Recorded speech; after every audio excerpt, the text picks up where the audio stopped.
I want to invite you to look with me for a few moments this morning at the book of Ruth. Ruth is a beautiful book that's set during the time of the judges.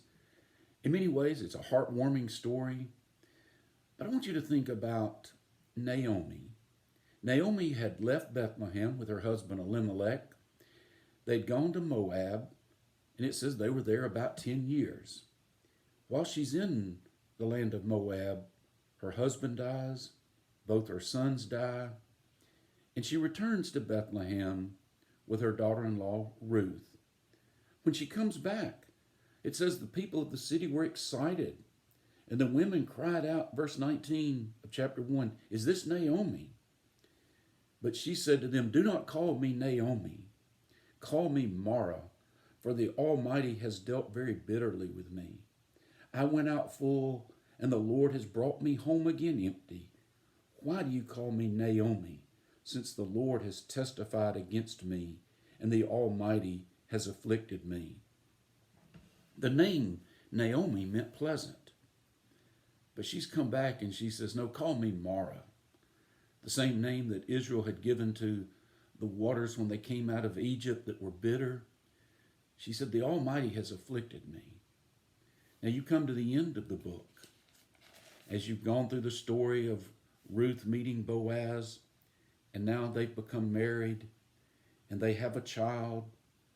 In verse 14 of the 4th chapter, then the women said to Naomi, "Blessed be the Lord, who has not left you this day without a close relative, and may his name be famous in Israel, and may he be to you a restorer of life and a nourisher of your old age. For your daughter-in-law who loves you, who is better to you than 7 sons, has borne him." Then Naomi took the child and laid him on her bosom and became a nurse to him. Also the neighbor women gave him a name, saying, "There is a son born to Naomi."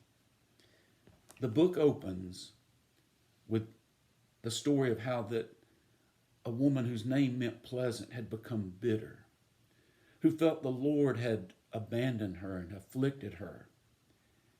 And it ends up with this loving grandmother holding that child, being a nurse to him. One of the great stories of the book of Ruth is that sometimes we may feel as though the Lord has abandoned us. There is a temptation for us to feel that bitterness that she felt. But rest assured that God has not abandoned us, and that God can again make us pleasant. But I would offer to you something even greater from the book of Ruth. When you look at the end of the book, it provides us a genealogy.